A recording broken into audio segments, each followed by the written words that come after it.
Bonjour, c'est Nicolas de Dimoulier, comment dit Je suis pas censé être là, mais j'y suis quand même. En fait, cette émission va être une petite parenthèse, une entrave à ma règle. Mais après tout, attends, écoute, t'es sur mes émissions, je fais ce que je veux. Et en fait, donc au final, j'étais sur YouTube, je me baladais comme ça tranquille. J'ai vu la tête de Warren, j'ai cliqué, j'ai écouté et je me suis dit, bon, allez, on fait une petite analyse. Donc les sources, ça vient de la chaîne YouTube Sonicourt. Je t'invite à t'abonner à la chaîne. Je me suis permis de récupérer donc les rushs, enfin en tout cas les traductions qu'ont fait Sony et son frère. J'aime beaucoup cette chaîne. Avant, ça s'appelait Argent Entrepreneur. Maintenant, ça s'appelle Sonicourt. C'est une chaîne de motivation. Je crois que ça s'appelle comme ça. Donc, tu peux t'abonner. En tout cas, je t'invite à le faire.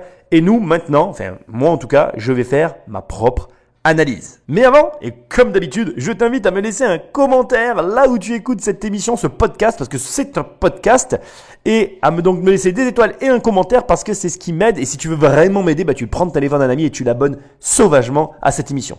Sinon, tu peux aller sur le site de immobiliercompagnie.com, télécharger les 100 premières pages de mon livre Devenir riche sans argent dans l'onglet livre, ou alors tu peux directement toujours dans ce même onglet acheter le livre et le recevoir chez toi, ou alors tu peux aller sur Amazon, la Fnac, tu tapes riche et je suis en première page, c'est facile, tu cliques et tu le reçois. Sinon, toujours sur le site immobiliercompagnie.com dans l'onglet programme, mais il n'y a qu'un seul programme, ça s'appelle 1 million et c'est très facile, je t'aide à avoir 1 million d'euros de patrimoine en immobilier. Alors je sais, il y en a qui crient au scandale, c'est un vendeur de rêve, mais non.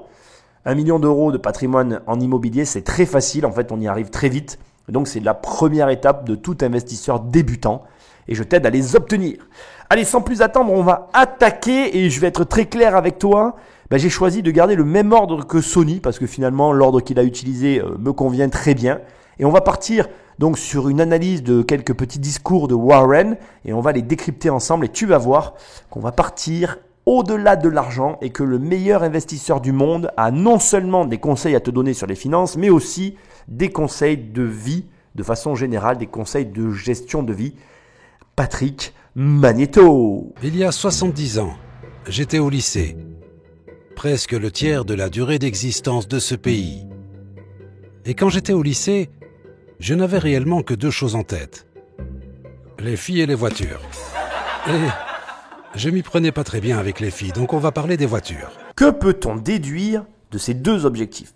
Enfin, objectifs, centre d'intérêt. Qu'est-ce que tu penses qui se cache derrière tout ça? Donc là, j'interviens direct parce que ce qui vient d'être dit a un énorme intérêt pour toi et pour moi aussi. C'est qu'on est face à une personne, donc à un jeune, puisque là, Warren Buffett nous raconte sa jeunesse, qui, quand il était donc adolescent, n'était attiré et intéressé que par les filles et les voitures. Je suis un garçon et je peux t'assurer que tous les garçons ont connu cette phase. Elle dure plus ou moins longtemps selon le profil que nous avons, mais c'est une phase que nous avons tous connue. Et je vais même aller jusqu'à dire que certains ne quittent jamais cette phase. Et c'est très bien, pas de jugement derrière moi, derrière ce que je viens de dire. Bon bref, tu m'as compris. En tout cas, ce qui est intéressant, c'est que donc on est sur quelqu'un qui est intéressé que par ça et qui a vraisemblablement a poussé le vice relativement loin puisqu'il te dit j'étais plutôt en échec avec les filles. Et donc j'ai lu son livre. Donc là, je vais un peu puiser dans les ressources que je connais de Warren Buffett. En gros, c'était quelqu'un d'extrêmement timide, de socialement inapte. Donc quand il évoque ce moment de vie, il fait référence au moment où il n'était pas encore en capacité à pouvoir interagir comme il le souhaitait avec la jante féminine. Ce qui est, quand tu es un garçon, on va pas se mentir, on a tous connu ça aussi, relativement handicapant, surtout quand tu as vraiment envie d'avoir une fille. Donc du coup, on est tous très différents par rapport à ça, mais on arrive donc à se dire que la déduction qu'a fait Warren suite à ça, parce que c'est là où il va nous amener tout à l'heure, il va te parler des voitures, et ce qui nous donne un gros indice sur la raison pour laquelle il est devenu investisseur, on comprend que Warren, en fait, s'est orienté sur les voitures. Parce qu'en fait, il s'est dit quoi? Il s'est dit que, étant donné que je n'ai pas la compétence interne pour aller voir les filles, parce que c'est de ça dont il s'agit. Il n'avait pas la compétence interne. Il a choisi d'aller vers les voitures parce que là, on est sur une compétence externe. Car en effet, il suffit d'avoir de l'argent. C'est textuellement ce qu'a dû se dire Warren Buffett. Alors maintenant, je te pose une nouvelle question. Comment une personne, comment un adolescent peut se dire il suffit d'avoir de l'argent? La plupart des gens ont tendance à se dire que l'argent est compliqué à gagner. D'ailleurs, qu'est-ce qu'on fait tous en tant que parents à nos enfants? On a tendance à leur dire, quand tu gagneras de l'argent, on verra ce que tu feras. Quand tu gagneras de l'argent, tu pourras prendre telle décision. Tu verras mon fils, gagner de l'argent, c'est pas aussi facile que ce que tu peux imaginer. Et rien qu'en employant ces termes-là, alors que ton enfant ne t'a souvent rien demandé, tu lui renvoies l'image que l'argent c'est compliqué. Or là, on a une information intéressante qui est facile à être déduite, c'est que dans l'esprit de Warren, avoir de l'argent était plus simple qu'aller parler à une fille. Qu'est-ce que tu peux en déduire? Et surtout, si pour un adolescent tel que Warren, à l'époque, c'était plus facile, qu'est-ce qu'il doit penser aujourd'hui? Pour lui, aujourd'hui, c'est vraiment basique et hyper simple de gagner de l'argent.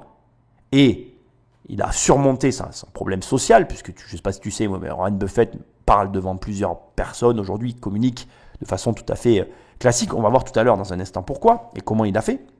Mais ce qui est intéressant, c'est que il a eu cette facilité à se dire que l'argent était plus simple à gagner qu'aller parler avec les filles. Alors, j'aimerais prendre un instant maintenant pour te parler de ça.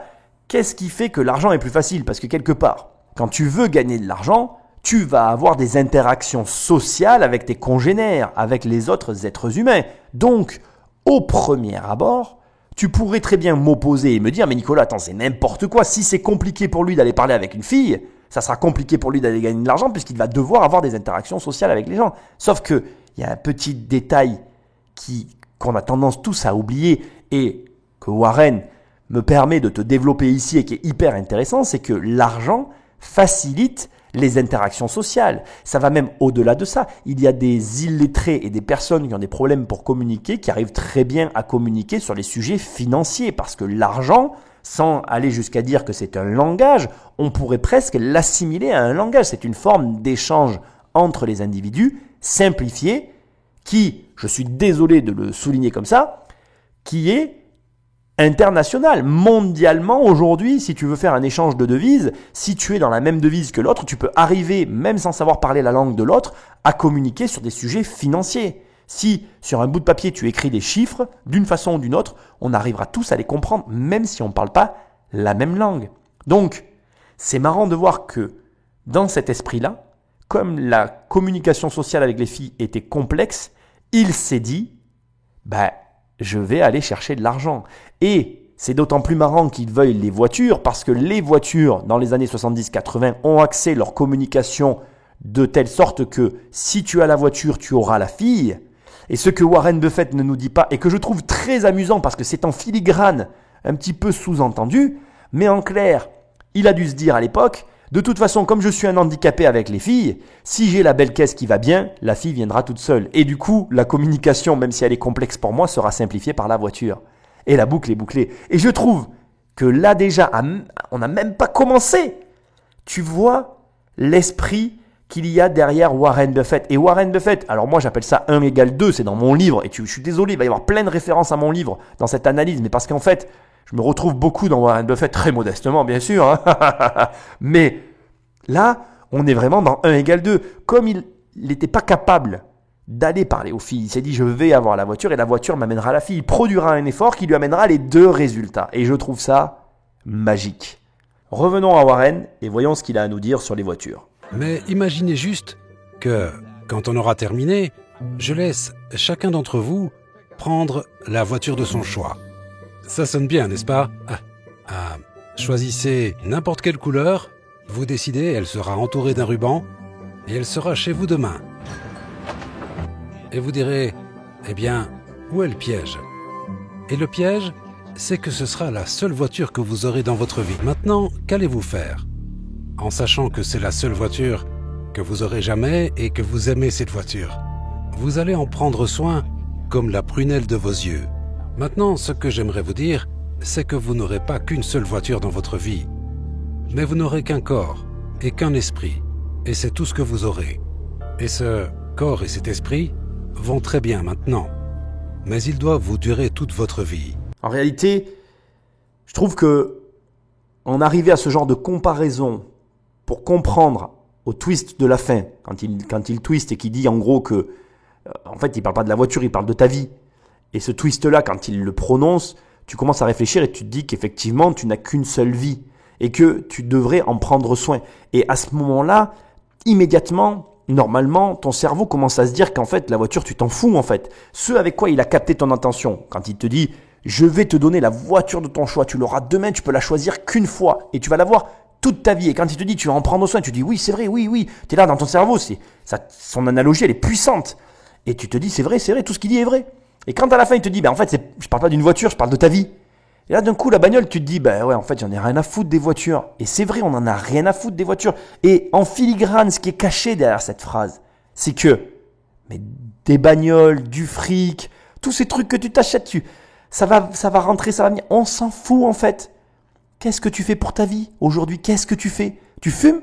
Est-ce que tu fumes? Oui, si tu fumes, pourquoi tu fumes? Tu bois de l'alcool? Mais pourquoi tu bois de l'alcool? Est-ce que tu penses que ces trucs-là sont des choses, premièrement, importante et dont tu dépends réellement? Et est-ce que tu penses que ta vie a réellement besoin aujourd'hui de ça pour être mieux? Est-ce que tu es prêt à faire les sacrifices qu'il faut pour que cette bagnole dure toute ta vie? Sachant que ce véhicule dont on parle, c'est toi. Tu dois passer ta vie entière avec le corps et l'esprit qu'on t'a donné. Et j'ai la sensation, quand je vois comment certains vivent dans leur corps et avec leur esprit, j'ai la sensation qu'ils ne se rendent absolument pas compte de l'impact de leurs actions sur leur vie.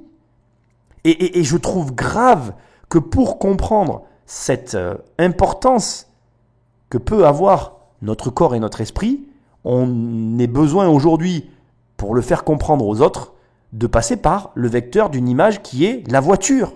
Ce qui veut dire qu'aujourd'hui, les gens apportent plus d'importance à la voiture qu'à leur vie. Et attention, hein, je te vois déjà dans ta bagnole en train de te dire, ou je ne sais pas où tu m'écoutes, en train de te faire « non, mais moi je ne suis pas comme ça », mais on a tous dans nos vies une chose à laquelle on apporte une extrême importance et qui ne l'est pas. Et qui ne l'est pas. Je vais juste te donner un exemple qui me traumatise.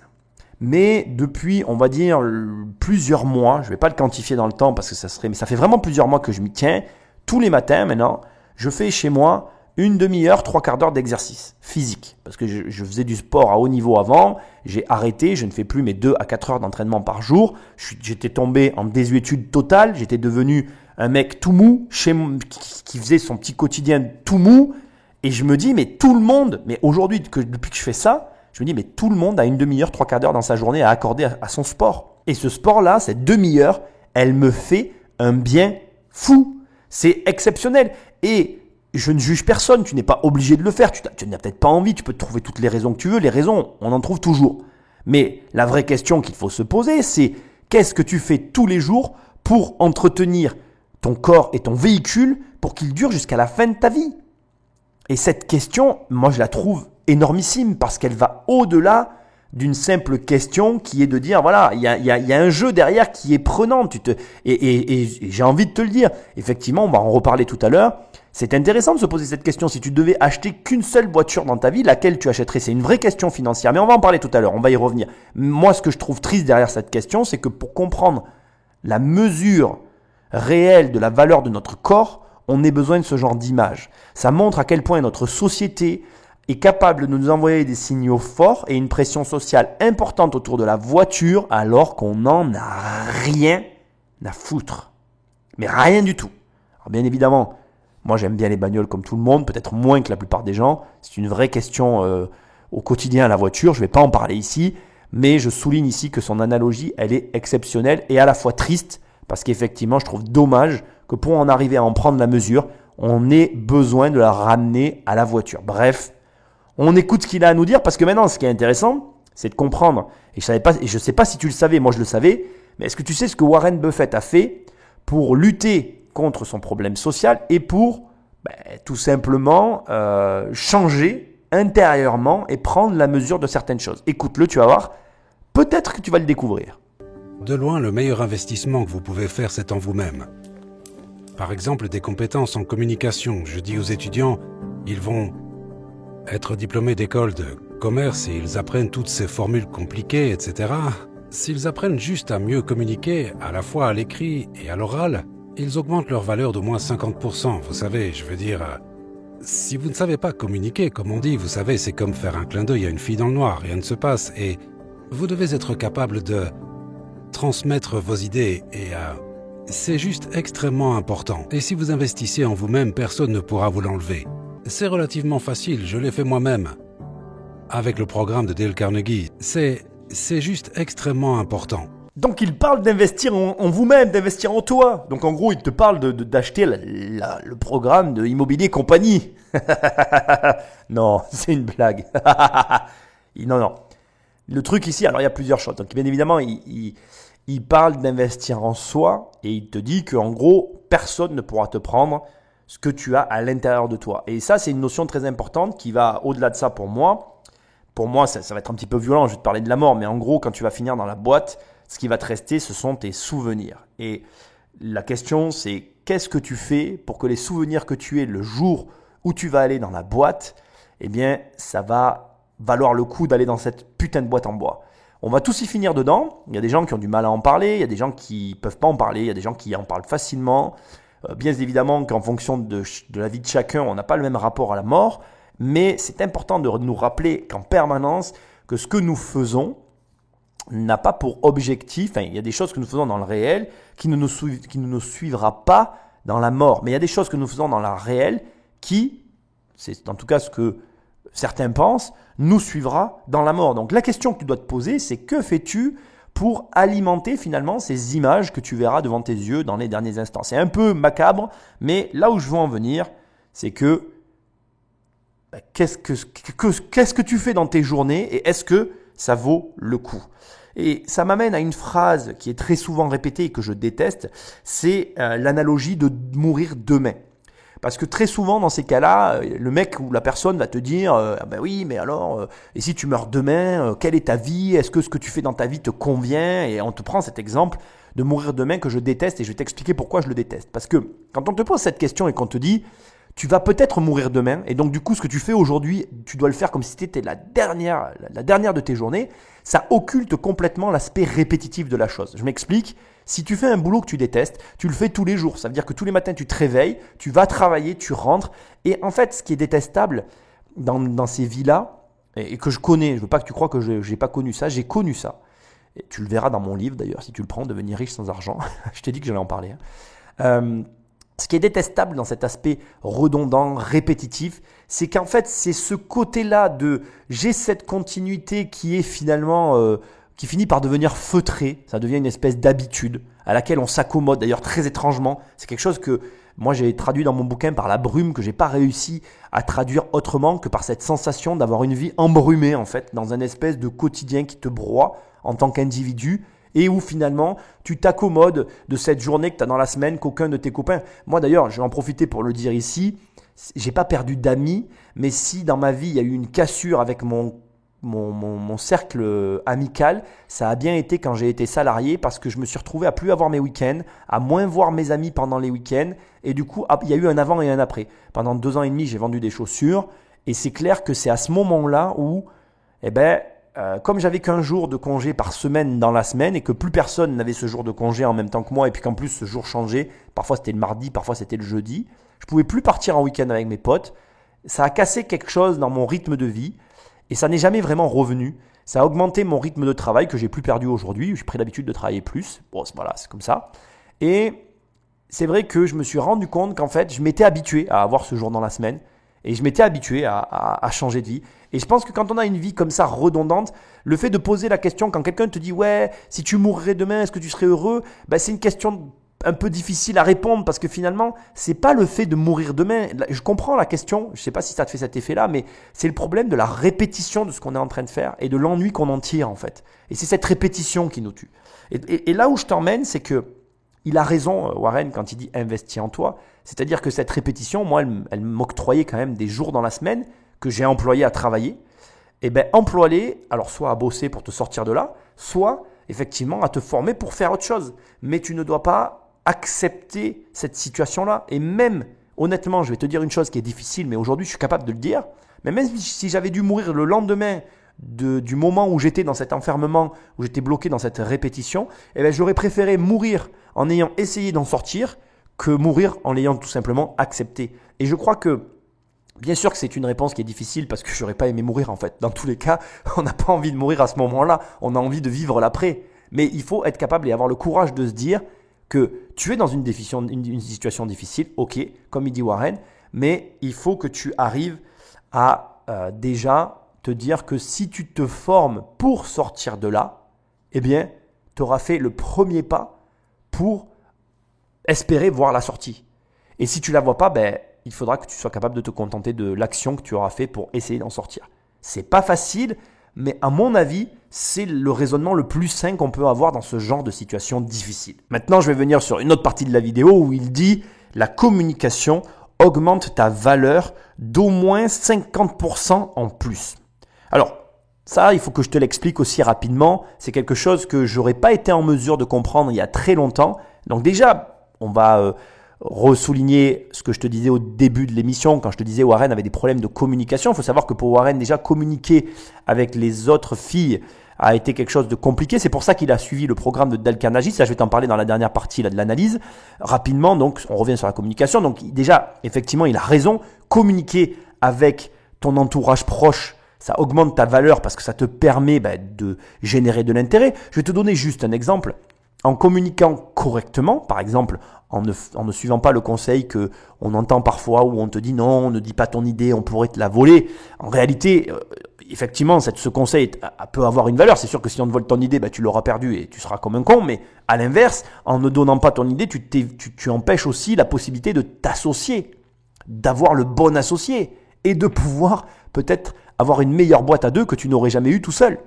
Et donc, c'est comme tout dans la vie, il y a toujours deux côtés sur une pièce. Et c'est à toi de voir le côté que tu as envie de voir. Et déjà, à ce premier niveau que je viens juste de t'énumérer, Warren a totalement raison. En communiquant correctement dans ton premier cercle autour de toi, eh bien, tu vas peut-être découvrir des associations qui vont se créer. Tu vas peut-être découvrir des synergies qui vont te permettre de t'élever et de grandir. En France, on a cette mentalité de protectionnisme, de rester caché, de pas se montrer. Mais ça sert à rien en fait, communique.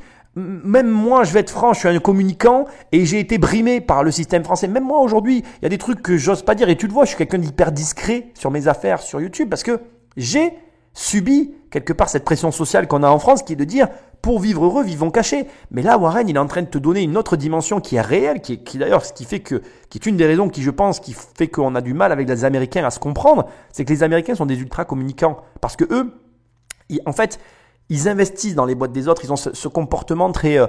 ils payent pour voir, ils ont l'habitude de tout payer, donc du coup, ils n'ont pas de problème avec l'argent. Nous, comme on a l'habitude de rien payer, en fait, dès qu'il faut qu'on en sorte, on a l'impression qu'on a une tapette à souris dans les mains et qu'on va se faire broyer les doigts, quoi. Tu vois l'image que j'essaye de dire. On est vraiment à l'opposé là-dessus. Et du coup, les Américains, eux, ils voient le côté de tu communiques pas, donc je peux pas savoir ce que tu fais, donc je peux pas investir en toi, donc t'es un gros débile parce que du coup, tu rates soit mon argent, soit mon soutien, soit carrément les deux. Et nous, on voit le côté tu vas nous voler mon idée.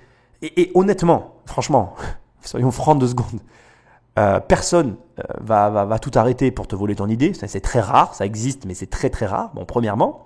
Et deuxièmement, dans tous les cas, la perte que tu vas avoir du fait de te faire voler ton idée sera beaucoup plus petite que la perte que tu auras à rater un associé. Je vais t'expliquer pourquoi. Parce que si quelqu'un te vole ton idée et que tu la perds, c'est qu'en fait, je suis désolé de te le dire, mais t'es un tir au flanc. T'es un mec qui l'aurait jamais fait. Parce que les gens qui ont des idées et qui les mènent à terme, ils se les font jamais voler en fait, parce qu'ils les font. C'est la différence entre ceux qui font et ceux qui parlent. Donc bon, tu vas, maintenant, à force de m'écouter, j'espère que tu vas faire partie de la famille de ceux qui font, parce qu'il faut faire dans la vie, il n'y a pas d'autre solution en fait pour réussir. Et du coup, ça donne beaucoup plus de valeur à l'associé, parce que si tu fais partie de ceux qui font et que tu rates un associé, là t'es comme un con en fait. Donc du coup, en réalité, dans ce que je suis dans ce qu'énumère, Warren, il n'y a qu'une seule possibilité. Donc, à partir de maintenant, parle de ce que tu fais autour de toi pour juste ne pas rater l'opportunité de t'associer. C'est tout, en fait, ce que tu dois retenir. Et rien que là, tu as amorti toute l'écoute du podcast. Imagine ce qu'il a encore à nous apprendre. Le mec est bon. Le mec est bon. Bon, deuxième aspect de la communication que je me dois de souligner très rapidement parce que tu vas le comprendre en 2 secondes, ce que tu es en train d'écouter là. Moi, avant, j'étais fermé sur tout ce qui était réseau et tout. Et je sais dans quel état d'esprit tu es. On est tous un peu comme ça. Il y a beaucoup de gens qui sont fermés. Mais putain, communique. Si tu communiques pas sur des réseaux, si tu communiques pas sur ce que tu fais, le monde ne saura pas ce que tu fais. Si le monde ne sait pas ce que tu fais, comment veux-tu avoir des clients. Donc, communique à grande échelle. N'aie pas peur de te médiatiser. Tous les gens qui disent « Ah non, mais moi je veux une petite vie tranquille. » Mais qu'est-ce que tu racontes? Bouge-toi les fesses, parle, envoie des messages, attends des retours. Je comprends pas ce genre de réaction. Et après, les gens ils te disent « Oui, la vie va être dure pour nos enfants. » Ah mais c'est sûr que, alors s'ils se cachent, s'ils parlent pas, s'ils disent rien, s'ils communiquent pas, ah ben c'est sûr que ça va être dur pour eux, quoi. Donc en fait, tout ce qu'on t'a dit, fous-le dans un coin, assois-toi bien dessus et arrête d'écouter tout ça, c'est du bullshit en fait. Si tu y réfléchis 2 secondes, c'est juste en fait des conseils de gens qui eux-mêmes n'ont pas osé faire ce qu'ils voulaient faire dans leur vie. Rappelle-toi de la boîte. Warren a tout dit dans cette émission. Ok, je vais éviter de continuer à m'énerver pour mon petit pacemaker. On passe juste à la dernière partie de ce qu'il a dit. Donc Dale Carnegie, c'est un formateur. Donc à l'époque, moi je l'ai pas. Enfin, je pense pas qu'il ait fait de formation en ligne sur Internet, mais ça date d'il y a longtemps. Il y a beaucoup de personnes, y compris des Français, qui ont suivi les formations de Dale Carnegie. C'est un formateur, comme tous les formateurs que tu vois en ligne, comme moi, parce que je fais partie de cette famille-là aussi, ne m'en déplaise, même si je me sens pas toujours proche de certains d'entre eux, c'est pas grave, c'est comme ça, ce sont quand même des collègues et je les aime quand même, mais c'est comme si tous ces mecs qui te font de la vente de rêve, c'est comme si demain Warren Buffett te disait « j'ai suivi les formations d'un tel ». Là, tout de suite, tu verrais, je pense, le formateur sous un angle différent. Tu te dirais « ah ouais, quand même, il a formé l'investisseur le plus riche du monde ». Et c'est intéressant parce que je pense qu'on devrait tous les voir comme ça en fait. Je crois qu'à un moment donné, on a trop d'amour propre en France, et je ne parle pas de plus de toi que de moi ou de ton voisin, je crois qu'on est tous fait pareil. On a cette habitude à ne rien payer, comme je disais tout à l'heure, et du coup, on ne comprend pas pourquoi on doit payer les connaissances de telle ou telle personne. Mais mec, moi dans mes programmes, il y a plus de 10 ans d'expérience. Tu achètes 15 à 20 ans d'expérience dans un domaine particulier. Je ne vais pas non plus te le donner, sachant qu'il y a des informations. J'ai moi-même galéré pour les avoir. Quand je te décortique un immeuble sur lequel j'ai perdu X milliers d'euros, déjà premièrement, moi j'aurais aimé que quelqu'un me le dise à un moment donné quand j'ai commencé, et deuxièmement, ça n'a pas aucune valeur. Donc après, si tu le vois pas, j'ai envie de te dire, c'est ton problème, mais quand tu vois un mec qui fait de la pub YouTube et que tu le détestes, avant de le détester, dis-toi qu'il vaut mieux qu'il vende des formations YouTube que de la drogue dans l'école de la récré de ton gamin, et qu'ensuite, tu te rappelleras, tu le sauras si tu ne le savais pas, parce que moi j'avais été choqué quand je l'avais lu dans le livre de Warren Buffett, mais Warren Buffett suit ce genre de formation. Warren Buffett, le mec qui est très souvent assis à côté de Bill Gates. Donc, reconsidère juste tes positions. Je crois que j'ai rien à ajouter.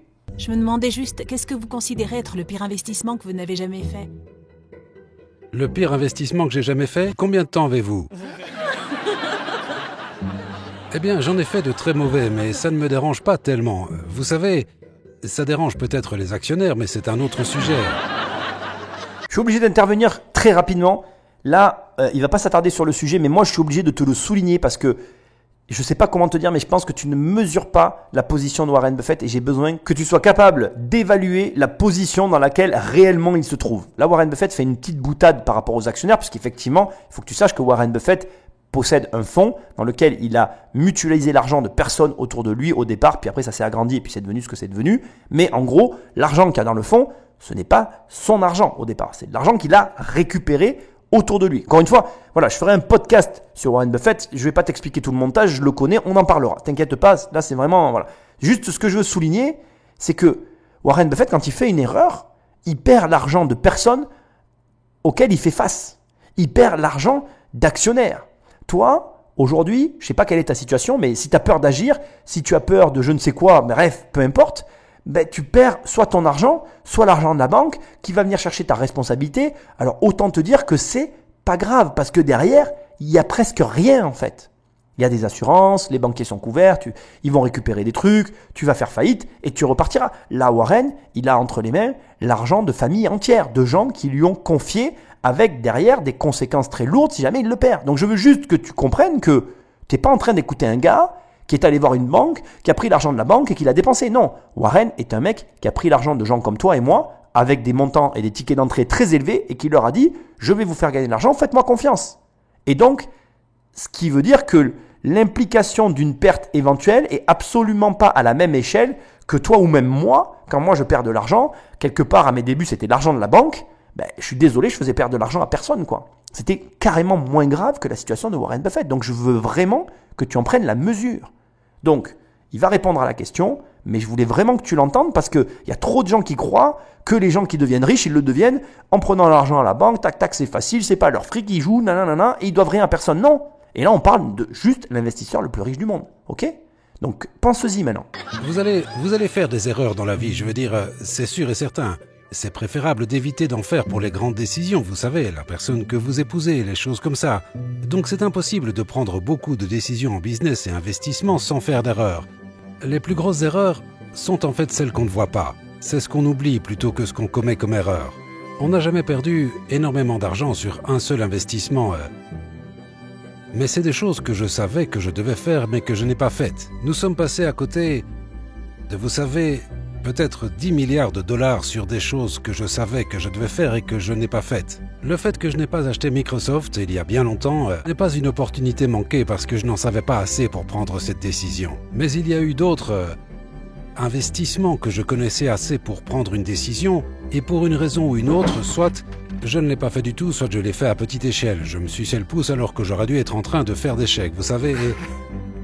Vous savez, celle-ci ne se voit pas. Il n'y a nulle part écrit « opportunité manquée », mais j'en ai manqué des majeures.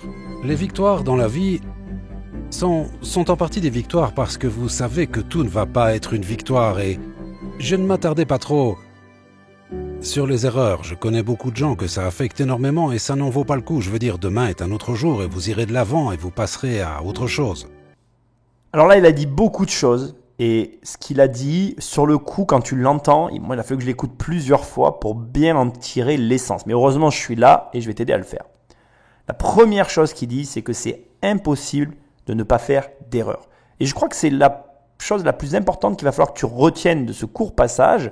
En gros, il faut que tu comprennes que ce que tu cherches, et c'est ce que cherchent beaucoup de gens sur Internet, et c'est une erreur. Quand tu tapes « je veux gagner de l'argent »,« je veux devenir riche », quand tu te dis « je vais gagner beaucoup d'argent », ton cerveau, et inconsciemment ou consciemment, il cherche une méthodologie de travail qui va l'amener sur une façon de faire qui soit sécuritaire, qui te conforte et qui te permette en même temps et donc de te conforter et de te faire passer à l'action. C'est-à-dire que, en clair, ce que tu as besoin pour arriver à faire en sorte qu'une action se produise, c'est que dans ce que je vais te mettre sous les yeux, tu y trouves les ingrédients qui soient satisfaisants pour ton fort intérieur, qui vont lui faire se dire « Ok, il n'y a pas de risque, tu peux y aller ». Et là, ce qu'il vient de te dire est hyper intéressant parce que c'est l'opposé en fait. Il vient de te dire c'est impossible de ne pas se tromper. Donc ça veut dire que ce que tu cherches au départ, ça n'existe pas. Et le problème que tu as avec les mecs qui ont l'air de te vendre la richesse, il est précisément à cet endroit-là. C'est parce qu'au fond, quelque part, ce que je suis en train de te dire, tu le sais en fait. J'ai même pas besoin de te le dire. Tu sais très bien que il n'y a aucun moyen, il n'y a aucune méthode, il n'y a rien qui existe qui pourra te satisfaire pleinement. Et je vais même aller au-delà de ça. Mec, moi j'ai des immeubles, j'ai de la location, j'ai tout ce que tu peux imaginer. Et tu pourrais te dire, ouais Nicolas, sa situation, je sais pas ce que tu peux imaginer, j'en sais rien, on s'en fout. Mais peu importe, ma situation, elle est comme la tienne en fait. C'est-à-dire que j'ai pas la recette magique, elle n'existe pas. Moi, je peux t'apprendre des compétences, je vais t'apprendre certaines choses que je sais, mais je ne serai jamais en mesure de te donner le truc qui fera que tu vas te sentir hyper en confiance, hyper à l'aise, à 100% comme tu l'imagines sûrement. Et il ne faut pas que tu crois que tout le luxe que te dégueulent certains devant les yeux, avec des images de bagnoles ou d'intérieur qui soient comme il est, ne signifie pas que derrière tout ça, il n'y ait pas les mêmes problématiques que toi. Et il y a les mêmes problématiques que toi. C'est-à-dire qu'à tous les niveaux, il y a du risque, mais on va en reparler.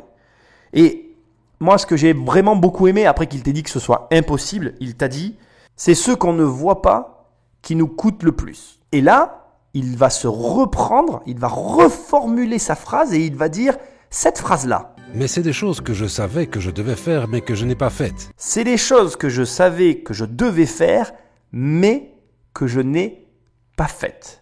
Donc, si je dois te faire une analogie, et on va la faire hyper simplement, bim, je vais te la mettre dans les dents. Tu sais que tu dois acheter de l'immobilier. Tu le sais. Si, à l'inverse, tes parents t'ont dit des choses comme je t'ai dit tout à l'heure, ils t'ont inculqué de mauvaises choses. Je sais qu'en France, il y a une chose qui est très très très très bien inculquée. Tous les parents disent, il faut acheter de l'immobilier. Tu le savais que tu devais acheter de l'immobilier.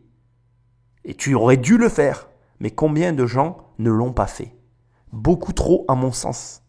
Et beaucoup trop, non seulement ne l'ont pas fait, mais si tu commences à relier les points de cette émission, non seulement ils n'ont pas fait de l'immobilier, mais ils ne se sont pas non plus formés. Et là, Dieu sait que tu sais que je suis pas le mec à prôner la formation et je suis pas en train de te dire allez, achète ci ou achète ça, on s'en fout. Mais achète un livre, putain. Fais quelque chose, quoi. Mais essaye de réfléchir. Là, tout ce que vient de te dire Warren, c'est du beurre en fait. C'est vraiment, c'est du caviar. Il a dit aussi une chose qui est hyper importante et qui va dans le sens de ce qu'il vient de dire.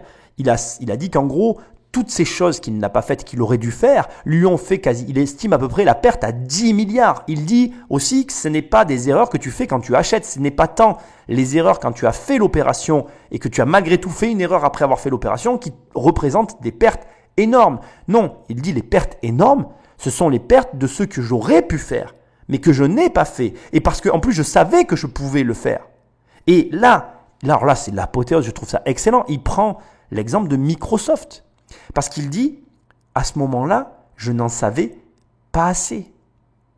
Et c'est là que ça devient excellentissime. Je ne sais pas si tu vois où est-ce qu'il nous a emmené avec cette phrase réécoute-la d'ailleurs, réécoute tout le passage. Parce que ce qui est hyper drôle, c'est que quand tu l'écoutes une première fois, c'est confus en fait ce qu'il dit. Ça paraît confus, mais ça l'est pas du tout en fait. Ce qu'il essaye de t'expliquer, c'est qu'en gros, il faut que tu sois déjà alerté sur un sujet. Et il l'a dit plus ou moins depuis le départ, pour être alerté sur un sujet, il faut que tu sois, déjà premièrement en bonne santé, ça paraît évident, mais il l'a quand même précisé, je pense qu'il a raison de le dire, mais aussi, il faut que tu sois intéressé et enjoué par le sujet en question. À partir de là, il faut que tu t'y intéresses et que tu commences à connaître, ou en tout cas avoir accès à une connaissance pour pouvoir être performant sur le sujet et pouvoir t'y engager pleinement. Puis, il faut que tu t'y engages, parce que finalement les gens, comme la question lui a été posée, ont peur de perdre en faisant, alors que c'est en ne faisant pas qu'ils perdent le plus. Et c'est ça qu'il te dit. Et il te dit aussi une chose que je trouve très intéressante. C'est que les victoires, ou en tout cas, ce que toi tu apparentes à de la réussite, ça a une énorme valeur lorsque tu agis en sachant que tu as un risque d'échouer. Je vais te le redire parce que c'est hyper important. Une victoire, c'est lorsqu'on agit en sachant qu'on a un risque d'échouer. Et plus le risque d'échec est grand, plus la victoire est belle. Et donc, on en vient au point de ce que veut te dire Warren. C'est que si tu as peur d'échouer, ou si ce que tu veux, ce que tu essayes d'obtenir depuis des années te fait peur, eh bien c'est ce que tu dois faire. Et je te rassure, on est tous pareils. Et maintenant, on va clouer cette émission, on va en faire une émission exceptionnelle. Reprenons l'analogie de la voiture et essaye d'imaginer maintenant que tu ne puisses effectivement en acheter qu'une seule. Laisse-moi te poser maintenant la vraie question. Tu as une vie et durant toute ta vie, tu as le droit que d'acheter une seule bagnole ou un seul immeuble ou tu as le droit que de faire qu'un seul projet. Si tu réfléchis comme ça, dans quel projet tu vas te lancer? Est-ce que tu vas essayer d'acheter l'immeuble pourri à l'angle de la rue en bas de chez toi qui coûte 100 ou 200 000 balles? Ou est-ce que tu vas essayer d'acheter l'Empire State Building? Maintenant que tu as trouvé la réponse à la question, laisse-moi te dire juste ça. Pourquoi tu ne le fais pas tout de suite? Tu comprends pas cette question? En gros, pourquoi tu commencerais pas à raisonner comme ça pour ta vie, à te dire si je fais une chose et que je dois en faire qu'une seule dans ma vie, eh ben j'essaye de faire une chose qui a de la valeur à mes yeux et j'engage toutes mes ressources. Et si tu commences à penser comme ça, ben pourquoi tu commences pas tout simplement à vivre comme ça? Peut-être que tu vas mieux réussir et que tu auras aussi moins de problèmes dans ton quotidien. Si vous deviez repartir à zéro, que vous étiez à notre place, dans quel domaine est-ce que ça serait? Où commenceriez-vous votre business aujourd'hui? Je ferais la même chose, ouais. Premièrement, je serais nul dans probablement n'importe quoi d'autre. Je veux dire, je m'amusais quand j'avais 20, 30 ans. Aujourd'hui, j'en ai 86 et je m'amuse encore. Donc, je conseille aux étudiants, autant que possible, cherchez le job que vous voudriez avoir si vous n'aviez pas besoin d'un job. Je veux dire, ne passez pas votre vie à errer. Ne dites pas que tout ira bien. Je ferai ci et je ferai ça. Et vous savez, je vais juste compter les jours jusqu'à ce que je sois vieux, que comme je l'ai dit avant, c'est comme garder du sexe pour vos vieux jours. Je veux dire, ouais. Il faut que vous fassiez ce que vous aimez faire et vous n'allez pas forcément y arriver dès votre premier job. Mais n'abandonnez pas avant d'y arriver. Cette question, il y a tellement de gens qui la posent et je trouve sa réponse excellente en fait. Et d'ailleurs, je trouve que ce qu'on vient de vivre là, c'est aussi la réponse à c'est quoi réussir sa vie. Réussir sa vie, je pense, c'est arriver à l'âge de Warren Buffett, à 86 ans, en tout cas quand cette vidéo a été tournée pour lui, c'est l'âge qu'il avait, et que quand on te demande comment tu recommencerais à l'âge que tu as en ayant notre âge, enfin bref, tu as compris le truc, je ne vais pas refaire la question, le mec te répond, je referai tout pareil en fait. Et ça, je trouve que c'est exceptionnel. Alors, je ne vais pas commenter le passage sur le garder le sexe pour ses vieux jours, je pense que l'image est très claire et tu as très très bien compris. Et je vais juste souligner aussi rapidement le fait que quand il te dit « je m'amuse toujours à 86 ans comme quand j'en avais 20 », ça fait aussi écho à mon livre, à ce que je te dis de faire quelque chose que tu aimes. Et je crois que je le répéterai jamais assez. Je pense que fais des choix qui te plaisent. Et si il n'y a rien qui te plaît, ne fais rien jusqu'à ce que tu trouves ce qui te plaise. C'est pas grave en fait. Il n'y a rien de grave. Il y a des mecs qui n'ont pas bossé jusqu'à 50 ans ou qui ont fait de la merde jusqu'à 50 ans et qui ont trouvé leur voie à 50 balais. Ne sois pas inquiet. Fais confiance en la vie, mais vis la vie telle qu'elle se présente à toi. Et les choses se débloqueront pour toi d'une façon ou d'une autre. Je pense qu'à un moment donné, même pour nos enfants, ce que je suis en train de te dire là, c'est difficile parce que quand on a des enfants, on a envie qu'ils y arrivent, qu'ils aient ci, qu'ils aient ça, mais leur vie, c'est pas la nôtre et il faut accepter qu'ils vivent leur vie de façon différente, en faisant des choix différents. Et c'est ça la vie en fait.